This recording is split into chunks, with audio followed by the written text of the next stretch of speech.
Bueno, yo soy un zipaquireño que crecí en el barrio San Rafael, salí del Instituto Técnico Industrial, he crecido toda mi vida en Zipaquirá, soy politólogo de la Universidad Nacional de Colombia, especialista en proyectos de desarrollo y estoy terminando una maestría en políticas públicas en la Universidad Nacional de Colombia.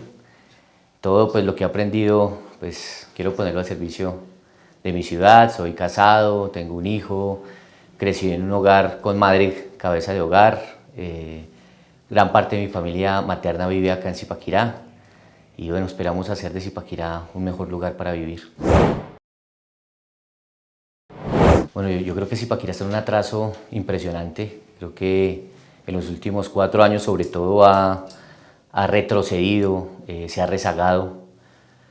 Y creo que es importante que nos unamos más allá de las diferencias, más allá de los partidos, que nos unamos para sacar adelante este municipio. Me motiva ver la ciudad en la que he crecido, ver la ciudad en la que nací, en la que he vivido, vive mi familia, verla mejor, verla prosperar, verla grande. Por eso nuestro plan de gobierno se llama Zipaquirá es más, porque queremos rescatar esa Zipaquirá histórica, esa Zipaquirá que siempre tuvo un lugar importante en la historia del país, volver a lograr que sea un líder regional, que tenga un liderazgo regional, nacional e incluso internacional importante porque tenemos con qué. Bueno, yo creo que me gusta mucho la docencia, he sido profesor universitario, creo que podría estar allí en la docencia, me gusta mucho el contacto con la gente, aprende uno mucho de los estudiantes, puede uno transmitir también y construir.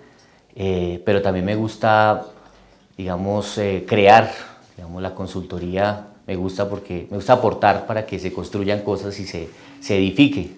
Entonces creo que o en la docencia universitaria o en la consultoría ayudando a mejorar territorios. Bueno, yo empecé muy joven, me fui para una zona de conflicto a hacer monitoreo, un programa de sustitución de cultivos ilícitos muy joven, hace más de 20 años, a Río Blanco, Tolima. Trabajé en Familias en Acción como líder del componente social en Cundinamarca, fui concejal del municipio en el 2008, entre el 2008 y 2011, fui secretario de Desarrollo Económico de la ciudad en el 2012, subgerente de Cultura, Educación y Patrimonio en el municipio de Cogua hacia el 2017. Y bueno, hace 4 años fui candidato a la alcaldía, saqué más de 20.000 votos. Gracias, te paso a la gente que nos apoyó hace 4 años.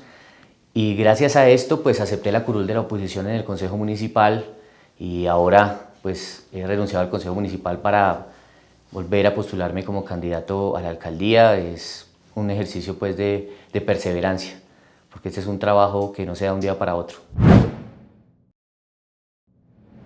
Bueno, yo la primera vez que me postulé a la alcaldía creía que, o quería de una vez ganar y llegar. Nos enfrentamos contra grupos políticos muy fuertes, muy poderosos, pero la vida me ha enseñado que para lograr algo hay que perseverar, que uno de un día para otro no logra lo que se propone, pero que no hay que decaer. Si uno de cierta manera pierde algo, hay que levantarse de nuevo, aprender de los errores, seguir, continuar. Y creo que eso ha sido lo que más he aprendido de los procesos pasados, ¿no? Cómo levantarnos, cómo analizar qué pasó, qué errores se cometieron, cómo mejorar, qué hicimos mal, qué se puede fortalecer y aprender de los errores, aprender del pasado y seguir perseverando. Creo que el mensaje es ese. Creo que no hemos parado de perseverar, de insistir en este municipio. Bueno, yo creo que mi mayor fortaleza es que no me conformo con lo superficial, sino quiero ir al fondo de las cosas. Soy muy autodidacta también, me gusta aprender mucho de todas las áreas, incluso las que no son mi fuerte. Yo me he formado en lo público, en la administración pública, en las políticas públicas, pero he querido aprender de ingeniería porque he tenido que hacer control político a obras civiles. He aprendido sobre hidráulica un poco porque he tenido que enfrentar y afrontar las problemáticas del agua en el municipio, de educación, porque quiero mejorar el tema educativo, de seguridad también. Es decir, creo que mi mayor fortaleza es querer profundizar y querer aprender de la gente también que sabe, la gente experta, saber escuchar y a partir de esa escucha de la gente que sabe, por ejemplo, las propuestas de discapacidad las construimos de la mano escuchando a las fundaciones, las políticas de bienestar animal y protección animal, escuchando a los rescatistas, escuchando también a las fundaciones que trabajan en este tema y así en general escuchar y saber interpretar y aprender, estar siempre abierto a aprender. Creo que una de mis mayores debilidades es tal vez la microgerencia, ¿no? Querer controlarlo todo y tener dificultades a veces para delegar, querer tener como digamos el control de cada cosa que se hace, que se mueve. Y pues son cosas que simplemente creo que es de construir equipos de confianza en los cuales se puedan delegar las cosas, pero tampoco es bueno, digamos, un poco querer hacerle esa microgerencia a detalle a cada cosa que se hace y que pasa. Uy, esa palabra no la escuchaba hace rato, no la vivía. Pues me gusta el cine, nos gusta el cine con la familia y el poco tiempo libre vamos a cine, cuando queda más tiempo leo, me gusta leer. Hace poco la última película que vimos fue Oppenheimer, sobre la bomba atómica, una película bastante impresionante de un gran director. Y nos tocó irnos por allá un lunes festivo en la noche para poder destinarle algo de tiempo pues también para estar en familia, para hacer algo. El cine y pues leer, viajar un poco, pero eso ya no, digamos, en este momento no se puede. Pero yo creo que una de las lecciones que le queda a uno en la política es que debe también dedicarle tiempo a su familia, a la gente, porque la vida se va trabajando. Y es algo que tenemos que aprender, que es algo que siempre mi esposa me está también recordando. Pero bueno, así pasamos los pocos tiempos libres que tenemos. Uy, tantos. Yo creo que el que no ha fracasado en la vida es porque no ha vivido, y las derrotas y los fracasos le enseñan a uno a crecer. Y si alguien ha tenido lecciones en la vida, yo creo que en la vida electoral de la ciudad he sido yo, incluso de todas las candidaturas. Siempre me pregunto qué hubiera tenido que hacer, digamos, qué más hubiera tenido que hacer para hace 4 años haber logrado la confianza suficiente de la gente para llegar a gobernar.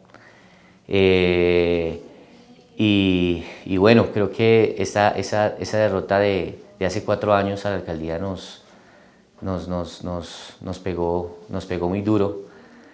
Creo que otro fracaso tal vez ha sido no poder tener tanto tiempo con la familia, sino que la vida se le vaya a uno en este tema laboral, político, porque también la vida personal y la vida familiar es muy importante. Yo creo que cuando tuve la oportunidad de ser secretario de Desarrollo Económico logramos cosas muy interesantes. Recuerdo que cuando yo entré y asumíamos en su momento la labor agropecuaria, el desarrollo agropecuario, Zipaquirá estaba en el puesto 97 entre 116 municipios de Cundinamarca. Y es una evaluación que hace la Secretaría de Desarrollo Rural de Cundinamarca cada año. Y nosotros en 2 años logramos llevar al municipio al 3er puesto, a partir de una serie de reajustes, de inversiones, de cambiar las políticas de demanda por un desarrollo de proyectos productivos integrales. Buena parte de eso lo continuaron, otra parte digamos que no lo continuaron, pero creo que fue una experiencia muy, muy, muy interesante. Aprendí mucho de la gente también, del campesinado. También creamos la primera política de emprendimiento del municipio de Zipaquirá, el Fondo Progresa. El Fondo Progresa lo propuse yo, lo creé, lo presenté al Consejo Municipal Y fue la primera política de emprendimiento, hoy se mantiene. Lo hicimos en su momento en convenio con la Universidad Nacional de Colombia, en apoyo a los emprendimientos, y ahí yo conozco hoy empresas que están vigentes, que están fuertes a partir de ese fondo Progresa que se creó. Pues tuve la oportunidad de crearlo, consolidarlo, pero salí cuando se iba a hacer como el primer proceso digamos, de decisión de las personas que iban a recibir los apoyos. Pero también creé el fondo, creé el Consejo Municipal de Turismo del municipio. El turismo estaba desarticulado y yo hice que se sentaran el sector hotelero, restaurantes, guías, agencias de viaje, operadores turísticos, colegios amigos del turismo, que se sentaran en un consejo municipal de turismo que no existía en el municipio, porque el turismo debe trabajar de manera articulada. Hicimos una experiencia muy bonita también, que fue la creación del álbum Somos Zipa. Eso no existía, lo trabajamos con todos los grados quintos de los colegios públicos, más de 1000 estudiantes, tenían que llenar un álbum de Zipaquirá con su historia precolombina, personajes ilustres, sitios de interés, y al maestro se le entregaba una cartilla para que supiera el desarrollo de esta clase. Los alumnos pegaban las monitas ahí en el álbum y tenían que reclamar unas en ciertos lugares, en el Museo Quevedo Sornosa, en la Catedral de Sal, en diferentes lugares. Tenían que recorrer con sus familias los lugares para que les dieran unas láminas especiales que solo se conseguían allí. Un intento de que la población conociera mejor los lugares turísticos del municipio. Creamos el primer punto de información turística de la ciudad, que de paso lo acabaron hace poco, estaba en la estación del tren, pero conseguimos el primer punto de información turística del municipio. Fuimos por primera vez a Expo Artesanías en Corferias, porque a pesar de tener un sector artesanal tan fuerte, no habíamos ido como municipio nunca a Expo Artesanías, allá estuvimos. Y bueno, y de Cogua creamos en Cogua, por ejemplo, la primera escuela. Lo que le cuento es en Zipaquirá, lo que le estaba contando, pero cuando trabajé en Cogua creamos la primera escuela de inclusión y de adulto mayor de teatro, de artes, porque no existía la escuela de fotografía.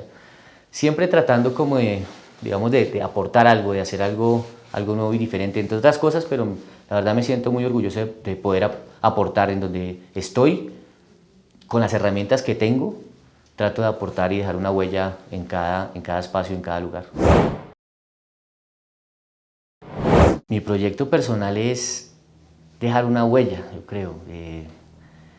Uno se pregunta para qué es como todo lo que uno hace, ¿no? Lo que vive, este pequeño paso por la existencia, ¿para qué?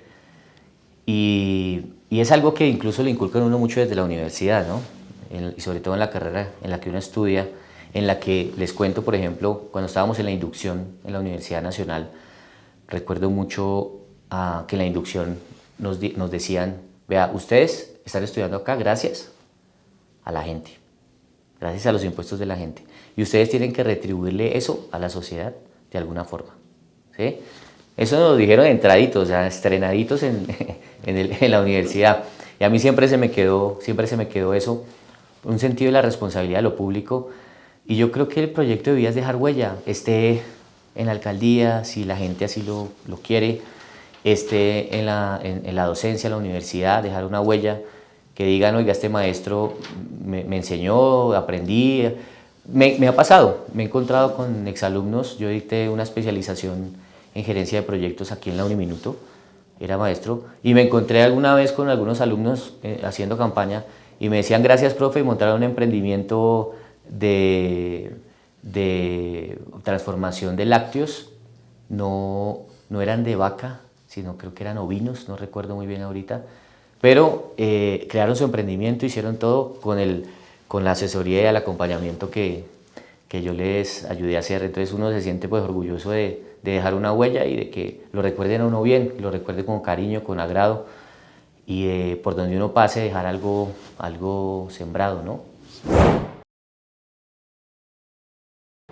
Zipaquirá es una ciudad increíble. Zipaquirá tiene un lugar en la historia, tuvo que ver con la revolución comunera, con la independencia.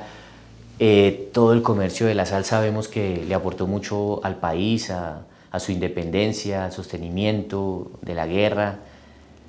Y yo veo en Zipaquirá una ciudad que tiene un páramo, que tiene en las Rocas de Laura una historia milenaria, ¿cierto?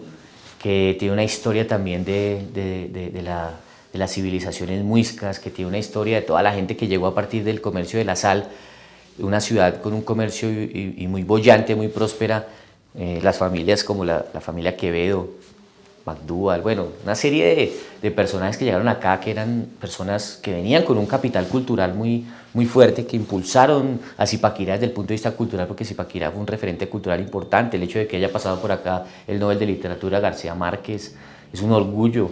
Entonces uno dice, mi madre, esta ciudad tiene, o sea, ha parido, perdón, gente impresionante, un presidente del siglo XIX, acá estudió, se formó y creció el actual presidente. Es decir, una ciudad que ha logrado consolidar y construir esos grandes personajes en la historia. Y un poco la expectativa que nosotros tenemos es, oiga, ¿cómo volvemos a recuperar a Zipaquirá? ¿Cómo la empezamos a llevar a ese nivel? A ese nivel, digamos, de esa ciudad majestuosa, de esa ciudad importante que tiene una catedral de sal única en el mundo, que tiene todo eso, toda esa magia, ¿cierto? Todo eso tan chévere, tan importante, tan imponente, y por qué no ponemos todo eso en valor y empezamos a resurgir a Zipaquirá. Trabajamos con transparencia por el municipio, por la gente, recuperamos la conexión con la comunidad, proyectamos a Zipaquirá como esa ciudad líder que siempre ha debido ser en todas las áreas, ¿no? Y que no estemos avergonzados de los huecos que estén en las calles, ¿cierto? Que lamentablemente el hueco de la calle refleja un poco como el deterioro completo de la ciudad, no solo en la infraestructura física, sino que así está como el espíritu de la ciudad, ¿no? Como esos huecos, allá se está yendo la vida de la ciudad. Y es como recuperamos el orgullo de ser zipaquireño, la identidad que se ha perdido y se ha fragmentado por el crecimiento urbano de la ciudad, y cómo construimos esa ciudad ambiental, esa ciudad equilibrada en la que tenemos que reformar el POT, esa ciudad de verdad que sea cuidadora y de bienestar, que cierre brechas sociales, y esa ciudad sobre todo que podamos integrarla tecnológicamente también, porque tenemos una ciudad también muy atrasada en términos de sistemas de información. A nivel tecnológico estamos mal, hay que sacar adelante esta ciudad. Yo creo que tenemos que unirnos más allá de las diferencias para eso. Pues yo les preguntaría primero si están conformes con el estado de cosas en la ciudad, ¿no? Si de verdad se sienten conformes, si le apostarían al continuismo en el municipio. O sea, si sienten que la ciudad va muy bien y va próspera y va saliendo adelante, y si según eso le apostarían al continuismo, a seguir con lo mismo, de lo mismo, de lo mismo, o si de verdad le apostarían a una transformación, si le apostarían a algo diferente. Y yo creo que sería la pregunta fundamental que sería bueno que nos hiciéramos como zipaquireños. ¿Queremos ir por este rumbo? Si es que hay un rumbo, porque yo siento que no hay un rumbo, ¿sí? Muy respetuosamente lo digo. O si empezamos a construir un modelo de ciudad que queremos llegar y nos juntamos más allá como de esas diferencias pequeñas de partidos, nos juntamos y empezamos a sacar esta ciudad adelante, más allá de toda diferencia. Los que queremos tenemos sentido de pertenencia por Zipaquirá.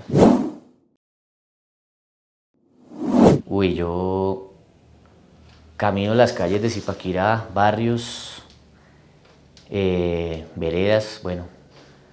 A mí las injusticias siempre me han tocado, porque las tuve que vivir, digamos, también de muy niño y joven, pues a pesar de los esfuerzos de siempre de la familia y todo, siempre, digamos, no crecimos en un entorno de privilegios, sino que nos tocó luchar, y eso está bien. Eso está bien, no me quejo de eso. Pero las injusticias siempre me ponen triste ver a la gente en la calle, gente muchas veces con desesperanza por ver a su ciudad mal, con problemas personales, problemas familiares, problemas económicos, y tener como la capacidad o la posibilidad de poder transmitirle algo en medio de ese panorama tan difícil, tanto a nivel de cómo ve la ciudad como también a veces se ve dentro de sus hogares.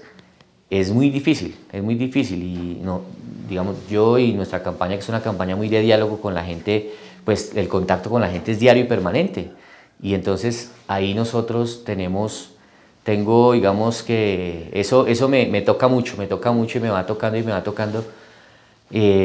y ver tanta desigualdad, tanta pobreza, porque vea que estamos en una ciudad en la que ha venido dándose el desarrollo urbano, ¿cierto? Ha venido creciendo el desarrollo urbano de la ciudad, nuevos edificios, incluso los edificios con algunas vías buenas y todo, y otra ciudad más antigua, de algunos barrios más antiguos que ni siquiera tienen vías, que ni siquiera tienen equipamientos adecuados. Entonces hay un contraste de una ciudad nueva que está con pocas vías, pero las tiene mejor que muchos barrios que llevan muchos años esperando como que llegue el desarrollo.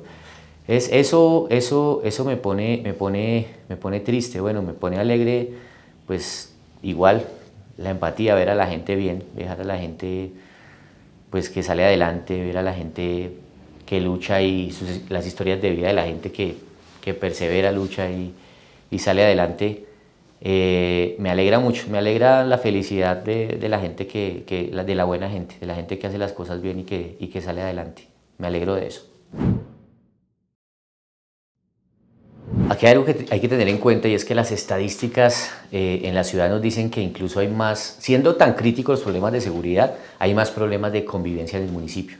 Tenemos a la policía separando riñas, violencia intrafamiliar, lesiones personales, y la policía se está ocupando, la poca policía que tenemos, porque tenemos 54 policías apenas, en 3 turnos, imagínense ustedes, muy poca policía. Y esa poca policía está atendiendo esos problemas de convivencia. O sea, la ciudad necesita recuperar el tejido social. Si nosotros no hacemos una política de convivencia, que es lo que nosotros proponemos en el plan de gobierno, así lo proponemos, bastante fuerte, con las unidades de mediación, con el fortalecimiento de las comisarías de familia, de las inspecciones de policía, no vamos a liberar fuerza pública para que atienda de verdad los casos de seguridad. Se está ocupando el 60% de las llamadas y de la demanda de policías por problemas de convivencia y apenas el 40% por problemas de seguridad. Entonces, lo primero es eso, liberar a la policía y digamos que crear una política de recuperación del tejido social y de convivencia muy fuerte. Por otro lado, tenemos que mejorar el sistema tecnológico.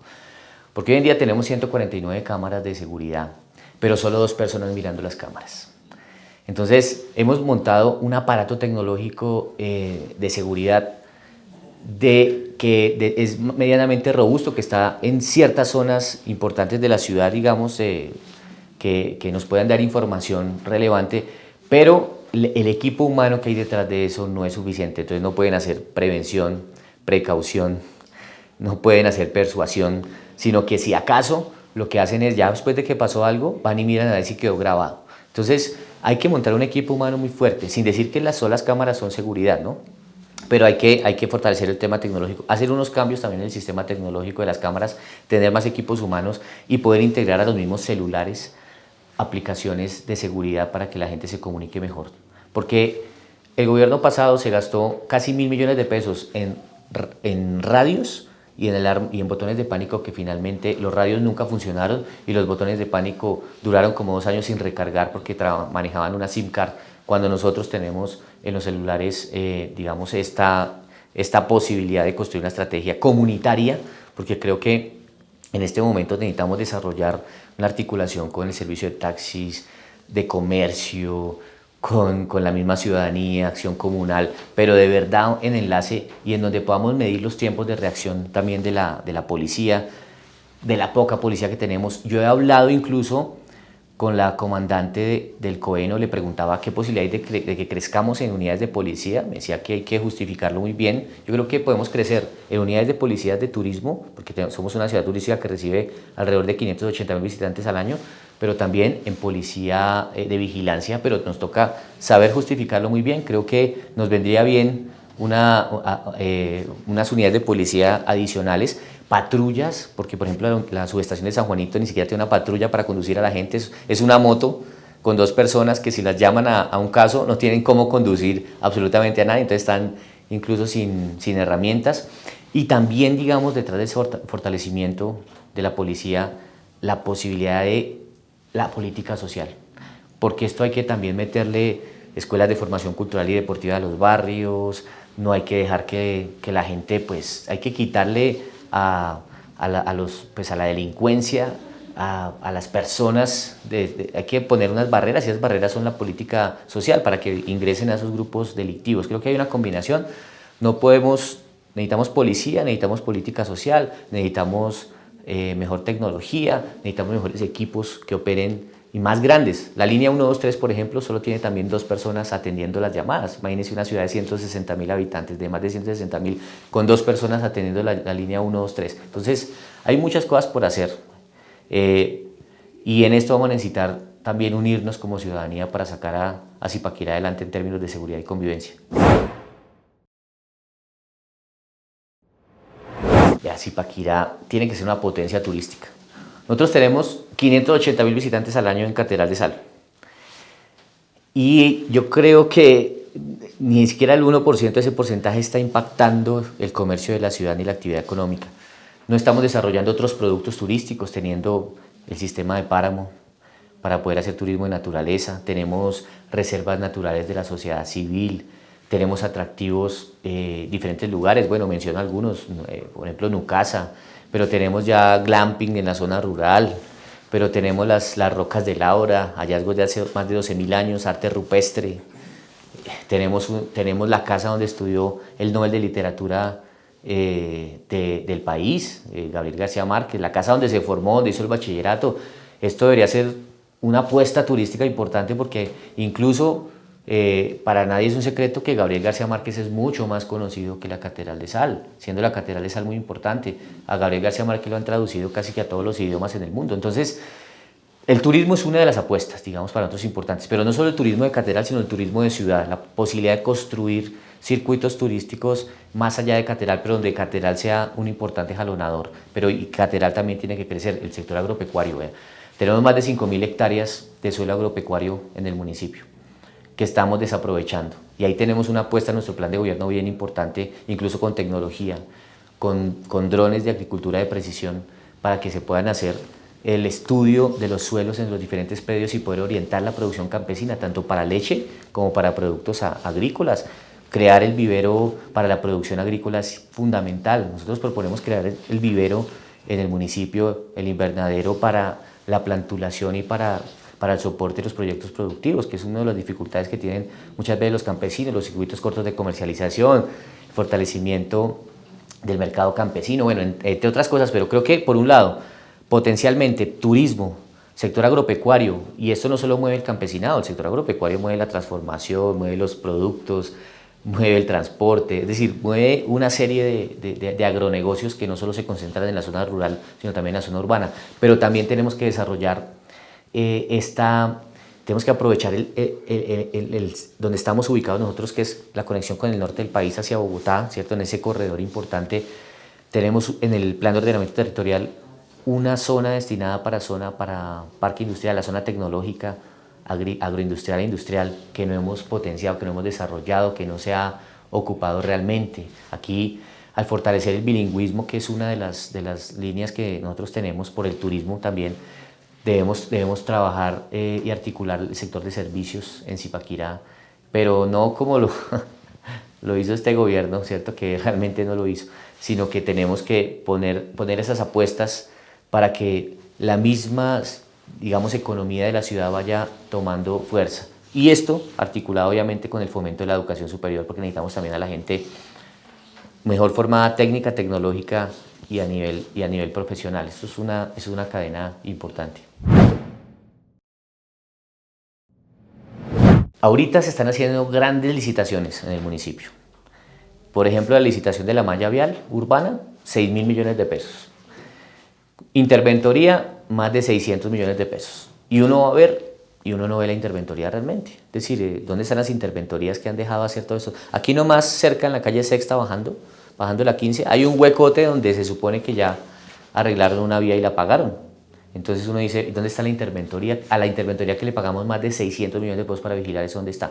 Yo creo que hay que cambiar el modelo de la intervención de la infraestructura vial. Nosotros tenemos 21 trabajadores oficiales del municipio, 21 obreros, 21 personas que están contratadas de planta por la alcaldía para trabajar. Tenemos vehículos, tenemos cilindros, tenemos motoniveladoras, volquetas, ¿cierto?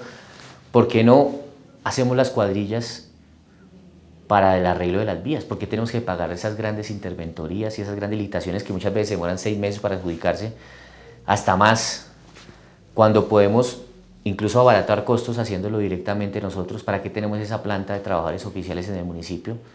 ¿Para qué estamos contratando más maquinaria y más trabajadores, teniendo también aquí operarios en el municipio.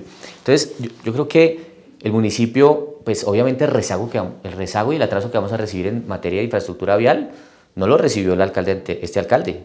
O sea, creo que la ciudad se recibe en materia de malla vial peor a como se entregó por parte del anterior gobierno, ¿sí? Mucho peor. Y el avance no fue mucho, pero más sin embargo sí hay que trabajar el tema de las cuadrillas, tanto rurales como urbanas, porque el sector rural también necesita un apoyo importante. Obviamente habrá que adquirir algunos insumos, algún material granular, asfalto en algunos casos, pero creo que podemos ser más eficientes si hacemos el trabajo directamente como municipio. Nos evitamos en la medida de lo posible y que nos permita la ley esas grandes licitaciones al fin de cuentas no están funcionando muy bien. Lo hacemos directamente, podemos abaratar costos, avanzar más rápido y cubrir mucho más la malla vial urbana, que solo la urbana son 200 kilómetros. Entonces, digamos que es importante que nosotros logremos avanzar con todo esto. Fundamental. Si no tocamos la parte estructural de movilidad, no estamos haciendo nada. Y tocar la parte estructural de movilidad, que es modificar nuestro plan de ordenamiento territorial. Porque nuestro plan de ordenamiento territorial y nuestros planes parciales han sido muy generosos con los constructores y desarrolladores y poco generosos con la ciudadanía, en el sentido que los porcentajes para construir vías, para construir parques, para construir alamedas, es muy pequeño el porcentaje con respecto incluso a otros municipios cercanos. Y estamos casi que permitiendo que las constructoras desarrollen casi todo y lo que nos queda para vías, para parques y desarrollos es muy pequeño. Entonces estamos llenando básicamente de ladrillo y cemento, y si no tocamos lo estructural podemos hacer muchas cosas. Podemos, como hizo este alcalde, abrir trochas por todos lados y que no les hizo un plan de manejo, ni siquiera los dejó pavimentadas, ni siquiera tenía pensado ponerles asfalto, sino solo eso echó echó a andar los vehículos a abrir vías, pero no tenía un plan de largo plazo para intervenirlas, solamente abrirlas y ya. Pensó solo en el corto plazo, no estaba pensando en la ciudad hacia adelante. Entonces, yo creo que sí es importante que nosotros pensemos la ciudad desde el punto de vista estructural, pensemos la ciudad de fondo, ¿no? Y resolvamos el tema de POT, pero al mismo tiempo miremos cómo abrimos y vamos gestionando las vías principales que nos van a ayudar a descongestionar el municipio, pero saben que sobre todo protejamos la construcción de vías suficientes, de carriles de desaceleración, de zonas de parqueo, porque están dejando, en los proyectos están aprobando solo la vía principal y la entrada a los conjuntos queda ahí pegada a la vía principal. Entonces, obviamente, pues los carros van a ser siempre trancón, en lugar de dejar en los diseños y en las aprobaciones de las licencias unos carriles de desaceleración, unas zonas de parqueo para que no se congestione, pero aparte de eso también no seguir en esa línea de que por cada 5 apartamentos se construye un parqueadero. ¿Cómo así? Proyectos en los que se construye un solo parqueadero cada 5 apartamentos. Entonces, ¿qué termina pasando? La gente expulsa los vehículos a la calle. O sea, los proyectos no permiten que los carros estén en los conjuntos, entonces terminan sobre las vías y terminan empeorando más la movilidad. Entonces, eso es importante que lo trabajemos en el municipio, mejorando también la movilidad peatonal, mejorando las ciclorrutas para la movilidad alternativa y el transporte eléctrico. Bueno, yo soy el único candidato que se ha formado realmente para lo público, para gobernar. Tuvimos un alcalde ingeniero que se pensó que porque era ingeniero iba, mejor dicho, a desarrollar las grandes obras, a tener la mejor infraestructura, y ese fue el cuento que le vendieron a la ciudad. Yo soy el único candidato que me he formado para administrar lo público, que me he formado para gobernar. Yo soy politólogo, me he enfocado en el tema de proyectos de desarrollo. La maestría es en políticas públicas, que es cómo administrar cada uno de los sectores de la ciudad. Entonces creo que la única persona en este momento que, sin demeritar obviamente, cada quien tendrá su talento y yo no quiero hablar mal de nadie, pero creo que la única persona que se ha preparado para gobernar y se ha formado para eso, y es muy importante formarse para gobernar. Eso no es que solo por ser amigo del alcalde o porque tiene plata ya se lanza y no, esto es un tema de mucha responsabilidad porque aquí estamos hablando de vidas, aquí estamos hablando de que un alcalde está mirando el tema de la salud, el tema de la educación, el tema de la inseguridad, o sea, es un tema de mucha rigurosidad, esto no es un juego, es un tema de mucha rigurosidad. Me he preparado para eso durante años, me he preparado para eso durante años, he caminado la ciudad, conozco el municipio, he hablado con la gente, la he escuchado, sé lo que viene pasando en cada una de las zonas de la ciudad, he venido trabajando de manera permanente y hemos hecho una campaña y unas campañas bastante austeras durante muchos años. Nos hemos comprometido a la independencia nuestra por ligarnos a grandes grupos políticos. Simplemente hemos trabajado de la mano de un voluntariado que por años ha entregado lo mejor a esta ciudad y que ha sacrificado mucho. Entonces yo sí quiero que la gente me dé la oportunidad de gobernar y demostrar que se pueden hacer las cosas diferentes en el municipio. Tinto. Tinto. No, el tinto es, yo creo que hace parte además de la identidad del colombiano, ¿no? La aromática es ya para por la noche cuando uno ya quiere como ir a acostarse, ir a relajarse un poquito. Pero el tinto es parte de nuestro sello, de nuestra identidad. Estemos en cualquier parte del país, creo que la medida, una medida de cordialidad con la gente es ofrecerle un tinto. O sea, la casa como mínimo, una casa colombiana como mínimo, que siempre es, la gente es muy amable, muy cordial en Colombia. Siempre hay un tinto como mínimo que ofrecer en el hogar más pobre, en el hogar más rico, siempre hay un tinto y eso hace parte como ese lazo de, de confianza entre la gente, ese lazo de amistad, de fraternidad, de sororidad, de todo. Entonces, el tinto.